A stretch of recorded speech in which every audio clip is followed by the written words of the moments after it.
So, boys and girls, we are going to now start with another question from the linear equations. This question is solving the given linear equation using the Gauss-Jacobi method. इस question paper में एक और question आया था जहाँ पे Gauss Seidel method था। ठीक है, तो गॉस सीडल मेथड और गॉस जेकोबिस मेथड दोनों में बहुत ही सिंपल सा डिफरेंस है। गॉस जेकोबी इनिशियल आइट्रेशन यूज करके x1 y1 z1 लेगा, या initial values, initial set of values लेके x1 y1 z1 निकालेगा। फिर x1 y1 z1 लेके आइट्रेशन 2 में जाएगा, आइट्रेशन 2 से x2 y2 z2 निकालेगा। फिर ये पूरा सेट लेके नेक्स्ट आइट्रेशन में जाएगा, फिर पूरा सेट लेके नेक्स्ट आइट्रेशन में जाएगा, एंड सो ऑन। ठीक है, सो यहाँ पे क्वेश्चन बोला है find the three sets of iterative solutions, three sets, that means you want to find three iterations over here. Gauss Seidel में क्या होता है, तो गॉस सीडल में जो पहला इनिशियल वैल्यूज है वो लेके जब आइट्रेशन 1 स्टार्ट होता है, जैसा ही x1 मिलता है तुरंत उसका वैल्यू उसी आइट्रेशन में यूज किया जाता है। We don't wait for the next iteration. That's the basic difference between a Gauss Seidel and a Gauss Jacobi method. Gauss-Jacobi's method will wait for the next iteration to use the fresh values of x, y, and z obtained in the current iteration। जो अभी का iteration है उसके values जो मिले वो अगले iteration में यूज करता है। गॉस सीडल उसी आइट्रेशन में वैल्यूज यूज करके आगे बढ़ता है। बहुत सिंपल है, रूल सेम रहेगा। तीनों इक्वेशन में चेक करो, सबसे हाईएस्ट कोएफिशिएंट ऑफ x किसके पास है, सबसे हाईएस्ट कोएफिशिएंट ऑफ y किसके पास है, सबसे हाईएस्ट कोएफिशिएंट ऑफ z किसके पास है। ठीक है, जनरली इक्वेशंस का स्ट्रक्चर ऐसा ही रहेगा। ठीक है, highest coefficient of x, y and z। तो यहां पे अगर मैं ऑब्जर्व करूं, जो पहला इक्वेशन दिया है, जो पहला इक्वेशन दिया है उसमें x का कोएफिशिएंट है 5, दूसरे में 2 और तीसरे में 1। तो बहुत ही आसान सा यहाँ पे डिसीजन है कि x का जो आइसोलेशन होगा वो पहले इक्वेशन में से होगा। x का आइसोलेशन पहले इक्वेशन में से होगा, तो I am going to make use of the first equation over here. ठीक है, I am going to make use of the first equation to get the value of x।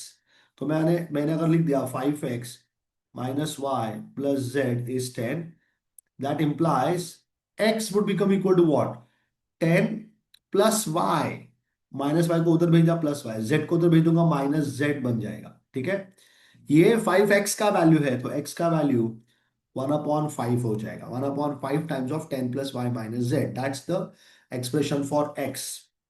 ठीक है, अब जब y का एक्सप्रेशन निकालना है तो यहाँ पे y का कोएफिशिएंट है 1, यहाँ पे है 4, और यहाँ पे वापस 1 है। तो y का जो हाईएस्ट कोएफिशिएंट है वो मुझे सेकंड इक्वेशन में दिख रहा है। I can see it in the second equation. तो सेकंड इक्वेशन, अब इसमें z नहीं है, डज नॉट मैटर, z नहीं है तो नहीं है। ठीक है, मुझे y पे my interest lies in y। ठीक है, तो यहां से मैं y निकाल लूंगा। My equation is 2x plus 4y is equal to 12. That implies 2y is equal to 12 minus 2x. 2y is equal to 12 minus 2x। ये 2y का वैल्यू है, तो y का वैल्यू हो जाएगा 1/2। ठीक है, 12 - 2x, जिसको और आगे सिंप्लीफाई करके 6 - x लिख सकता हूं मैं, क्योंकि 12 and 2 they are both multiples of 2, so I can write 6 - x। ठीक है, ये हो गया y के लिए। अब निकालेंगे z के लिए, अब एक ही इक्वेशन बचा है, वहीं से z आएगा। कंफर्म भी करके देख सकते हो, जो तुम्हारा पहला इक्वेशन है उसमें z का कोएफिशिएंट है 1, दूसरे में तो z है ही नहीं, और तीसरे में है 5z, तो highest coefficient is in the third equation. तो थर्ड इक्वेशन में से हम निकालेंगे z का value. So I have x plus y plus 5z is equal to -1. So this implies z is going to be -1 minus x minus y, isn't it? -1 minus x minus y, ये value है 5z का। सो आई right here 1/5। तो देखो x y और z मिल गया, iteration 1 start होगा। Initial value जो मैं लेने वाला हूं x y और z का, इट इज ऑलवेज 0 0 एंड 0। ठीक है, सो x not is 0, y naught is 0, and z naught is also 0. So I'm going to start with iteration 1. बहुत ही simple question है। I'll start with iteration 1. So I'm going to get x1, which is 1/5, 10 plus y naught minus Z not. अब why not और Z not दोनों का value 0 0 है, तो 1/5 × 10 हो जाएगा, दैट्स 10/5 विच इज सिंपली 2। ये x1 मिला। गॉस जेकोबी और गॉस सीडल का फर्क समझो ध्यान से। गॉस सीडल क्या करेगा, ये जो x1 का वैल्यू मिला है इसी को y1 निकालने के लिए और z1 निकालने के लिए यूज करेगा। But Gauss Jacobi does not do it, it will wait for the next iteration. तो जब मैं y1 निकालूंगा जिसका फॉर्मूला है 6 माइनस एक्स, तो 6 माइनस एक्स नॉट ही लिखा जाएगा। सीडल में, गॉस सीडल में x1 लिखा जाता है, यहाँ पे x नॉट लिखा जाएगा। 6 माइनस, ठीक है, 6 माइनस एक्स नॉट का वैल्यू कितना था, एक्स नॉट का वैल्यू 0 था, तो इसका आंसर 6 आ जाएगा। And I get z1। So z1 is going to be what formula, 1/5 minus 1 minus x naught minus y naught। x naught y naught both of them are 0 and 0, so ये minus 1/5 आ जाएगा। or you can add minus of 0.2, whichever you feel like. So x1, y1, z1, this is one set of values. x1 I have got 2, y1 I have got 6, and z1 I have got minus 0.2. ये iteration 1 हो गया। Then iteration 2, ठीक है, iteration 2। अब x2 निकलेगा। अब x1, y1, z1 ये वाले वैल्यूज यूज करेंगे। सो 1/5 10 प्लस y1 माइनस z1, सो 1/5 10 प्लस y1 का वैल्यू कितना है 6 माइनस z1 का वैल्यू माइनस 0.2, तो प्लस 0.2 हो जाएगा। Let's quickly take the calculator and get the answer. So it's going to be 10 plus 6 plus 0.2, this entire thing gets divided by 5। my answer is coming 3.24। ये x2 आ गया, ठीक है। अब y2 find करेंगे। y2 हो जाएगा 6 माइनस एक्स था, 6 minus x1 हो जाएगा, ठीक है। तो 6 माइनस x1 का वैल्यू कितना था अपने पास, 2 था, तो 6 माइनस 2 हो जाएगा 4। And then I get z2 which is 1/5 minus 1 minus x1 minus y1। So 1/5 multiplied with minus 1 minus x1 का वैल्यू 2 था, y1 का वैल्यू 6 था, तो ये सिंप्लीफाई करेंगे। So it's -1 -2 and -6, 8 and 1 is 9, -9/5 -9/5, और you can write it as 1.8 minus of 1.8। तो next set of values क्या मिला, x2 मिला है 3.24, y2 मिला है 4, और z2 मिला है minus of 1.8। Very simple right. अब आइट्रेशन 2 हो गया, आइट्रेशन 3 की तरफ जाएंगे। Let's go to iteration 3। Iteration number 3, ठीक है। सो अब फाइंड होगा x3, y3 एंड z3, ठीक है। तो x3 का वैल्यू क्या होगा, 1/5, 1/5, have I done it correctly, 1/5 दोनों में 1/5 1/5 ही था ना, yes. 1/5 then 10 plus y2 minus z2। मैं ये ऊपर का एक्सप्रेशन देख के वन और y1 और z1 को y2 z2 लिख देता हूँ, ज्यादा डिफिकल्ट नहीं है ये। You don't have to go back to the original equation, वही तो लिख रहा हूं मैं, वही तो रिपीट हो रहा है सारे आइट्रेशंस में। तो मैं ऊपर का इक्वेशन देख के सिर्फ वन को टू के साथ, टू को थ्री के साथ, थ्री को फोर के साथ चेंज कर देता हूँ। So I get here 1/5 bracket 10 plus y2 का वैल्यू है 4, z2 का वैल्यू -1.8, सो बन जाएगा +1.8। The answer comes 10 plus 4, 10 plus 4 plus 1.8, this gets divided by 5। The answer is 3.16, ठीक है।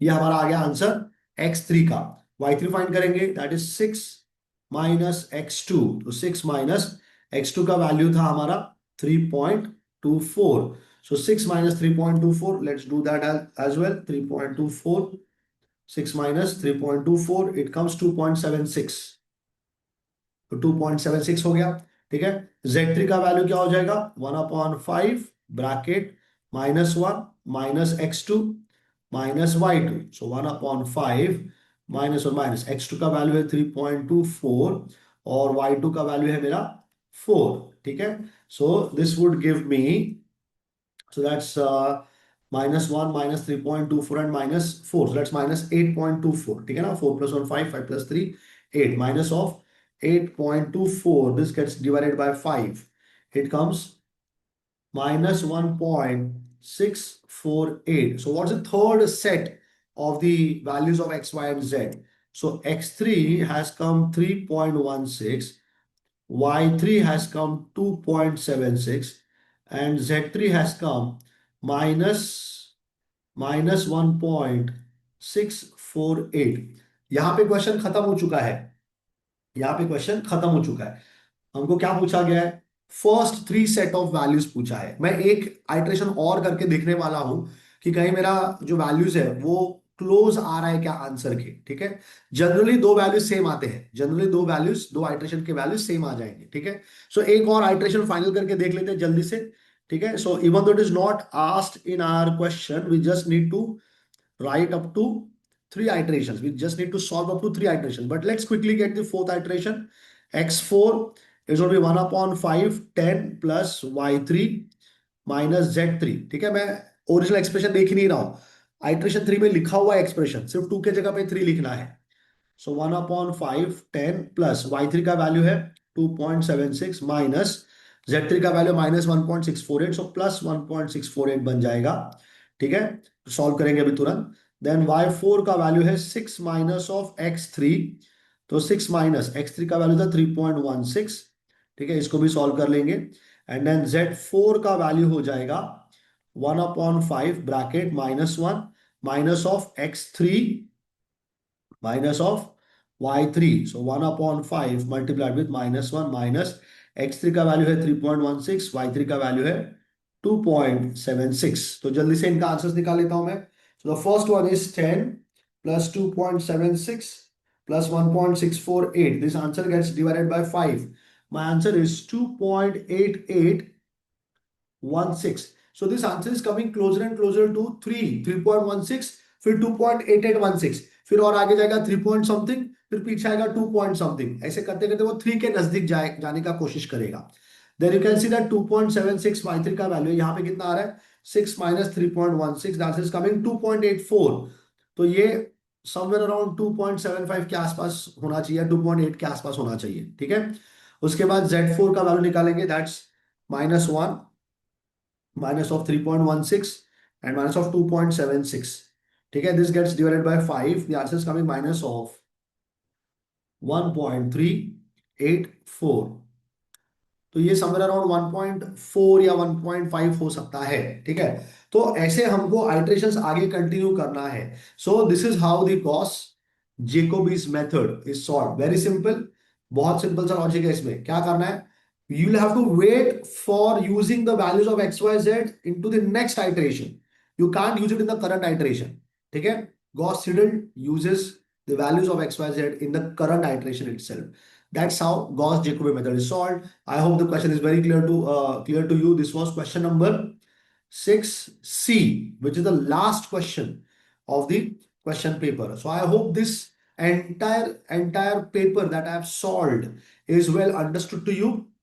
I'm pretty confident that all of the questions are very clear in your mind. Okay, please like these videos, share them with your friends. Okay, and wait for my next paper. That's all from me. Thank you very much for watching the videos.